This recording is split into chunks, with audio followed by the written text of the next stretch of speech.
All right, so today we're going to do a deep dive into something pretty fascinating, uh, advanced conversational hypnosis, or ACH for short. Okay.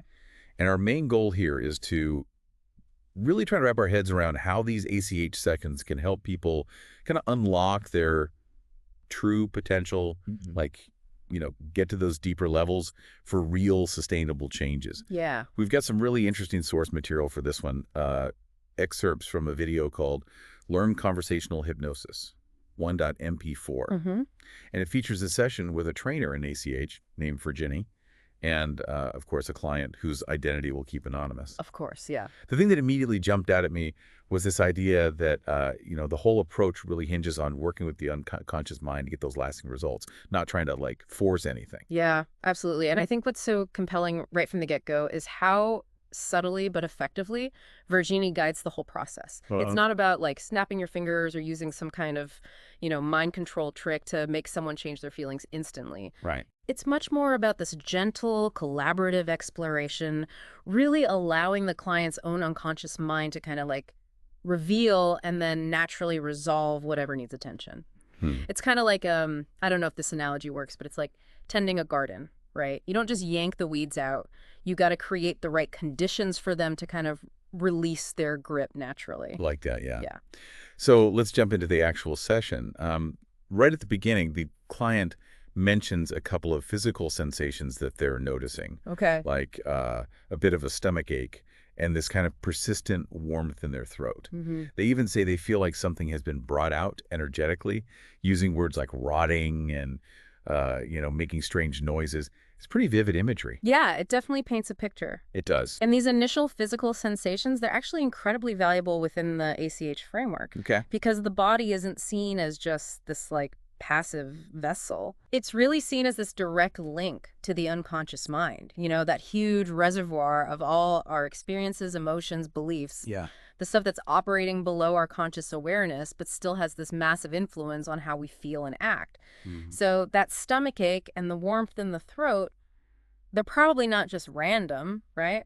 They could be the body's way of expressing something deeper, like some underlying emotional or psychological tension. It's interesting. So I don't know, have you ever noticed like physical tension or discomfort in yourself and you can't quite figure out what's causing it? Oh, all the time. Yeah, well, maybe that's your body trying to tell you something deeper. That's a good point. Yeah. So the client then starts talking about this constant state of alert, this persistent feeling of being in danger. Mm-hmm. What I found really interesting is how they directly connect this feeling back to their childhood experiences, not Yeah. just like vague anxieties or things going on in their life right now. Yeah, and that shows a pretty high level of self-awareness, right? They're not just describing the feeling, they're actually tracing it back to its potential roots. Mhm. And this recognition that the feeling of danger might stem from this deep need for internal security, that's a huge first step in this whole process of change. Yeah. It really highlights this fundamental human drive to feel safe and secure within ourselves.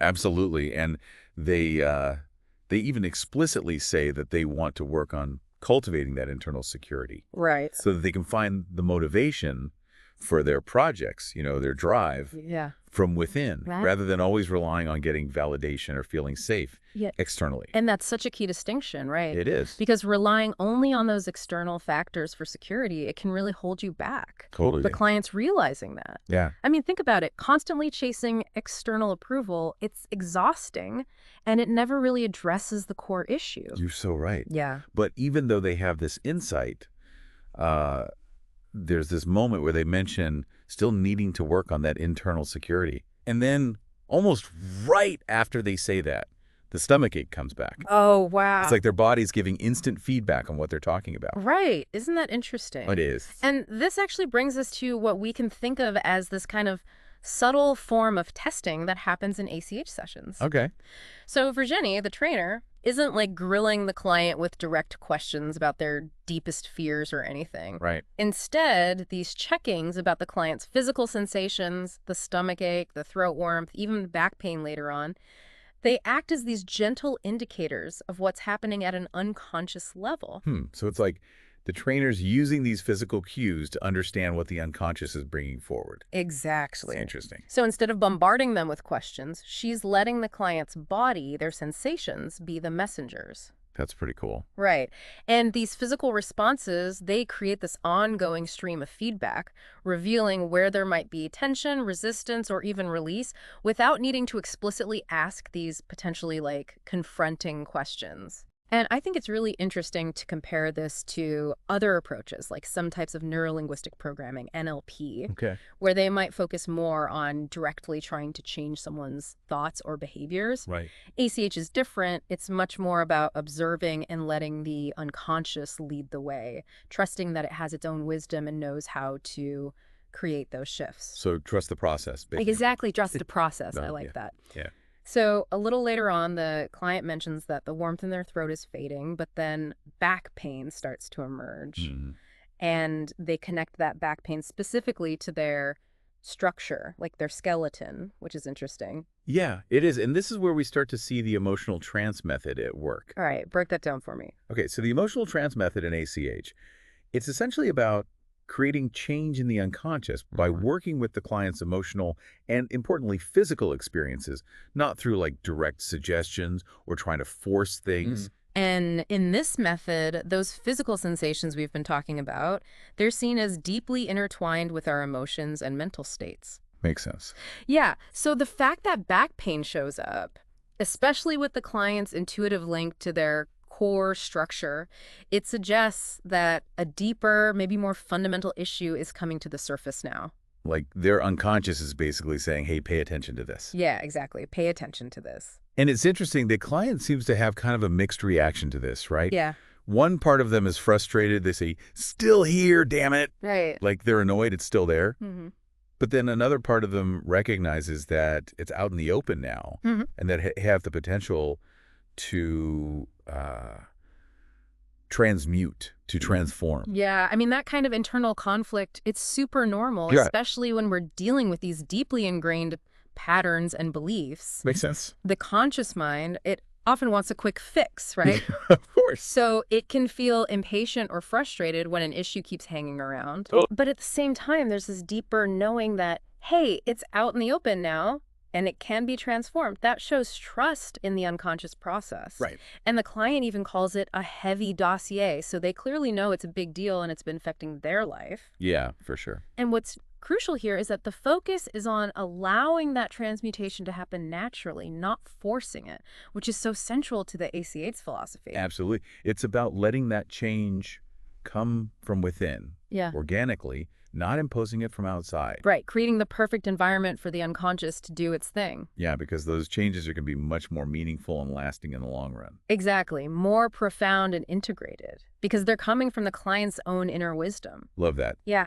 A bit later in the session, the client starts reflecting on the whole relationship between inner transformation and taking action in the real world. Okay. Like, do you have to completely resolve all your inner stuff before you can move forward confidently?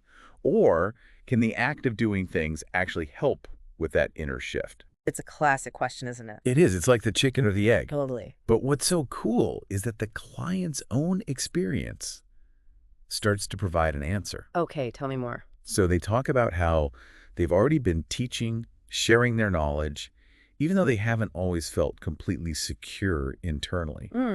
And especially in situations that they find challenging, like live, in-person events with big, diverse audiences. Wow, that's grave. It is, and it shows that they've already got this inner resilience. They've developed coping mechanisms like preparing thoroughly and just being authentically themselves that let them function even when they're feeling uncomfortable. And that speaks volumes, right? It does. It shows they have more inner strength than they might realize. Yeah, for sure. And it leads perfectly into what Virginie does next. Okay. She gently starts questioning the client's perception of constant danger Mm-hmm. versus actual situations where that danger has actually materialized. It's a really subtle but powerful reframing technique. It is, because by challenging that assumption that the feeling of danger always equals a real external threat, Virginie helps the client start to distinguish between a feeling rooted in the past and what's happening in the present. Yeah, I see that. And that realization that those feared outcomes haven't actually happened, it can be so freeing for the unconscious. Like it can finally relax a little. Yeah, exactly. And shortly after this, we see another shift in those physical sensations. Okay. The client says their back feels noticeably better, And they relate that improvement to their structure, feeling more solid. They also feel appeased by this realization that the danger might not be real, that they already have the internal structure to handle things. It's a perfect example of how a mental shift, like changing your perspective, can have a real tangible effect on the body. Right, it's all connected. As the unconscious starts feeling safer, the physical tension can just melt away. Makes sense. And that feeling of being appeased, it suggests deep relief, like they're settling into a more grounded, secure state. But then it's like the energy is shifting again because a headache emerges. Oh, interesting. And the client thoughtfully connects this headache to themes of danger, exposure, impulse, transmission, authenticity. Wow, that's insightful. It is. It's like their internal landscape is still in flux, trying to find its new balance. Yeah. And, a headache after deep emotional work, it's pretty common. Really? Yeah, it's often a sign that the system is recalibrating. And the fact that the client can connect the dots between the headache and those themes, that shows how self-aware they are and how engaged they are in the process. They're really in tune with themselves. Yeah, absolutely. And it's from this point that the client seems to have this big aha moment. Okay. They conclude that they need to follow my flow, trust myself, and be more fluid, less rigid, less attached to expectations. It sounds like a real turning point for them. It does, right. It's like they're shifting towards greater self-acceptance, letting go of some of that control that is probably contributing to the insecurity. Yeah, and that trust in their own intuition, that willingness to embrace fluidity, it suggests a move towards a more authentic and just like easier way of being. I love that easier way of being. Yeah, doesn't that sound nice? It does. Yeah. And then we see more of that somatic release happening. Okay. The stomachache gets even better and the warmth comes back. But this time it's not just in the throat. It's more spread out, more general. That shift in the warmth is really telling. Yeah. Yeah, because at first it was localized, but now it's more diffuse, like energy is circulating better throughout the whole body. And the stomachache fading even more, that reinforces the idea that the emotional distress is dissolving. That makes sense. Yeah, and there's this noticeable change in the client's outlook, too. Tell me about it. They start talking about how taking action on their goals will be simple now, that the content they need to share is already there within them. It's like the internal obstacles are melting away. Exactly, and that feeling of simplicity, it often arises when the unconscious isn't putting up resistance anymore. And when you realize that you already have the resources and knowledge you need, that's incredibly empowering. Oh, for sure. Yeah.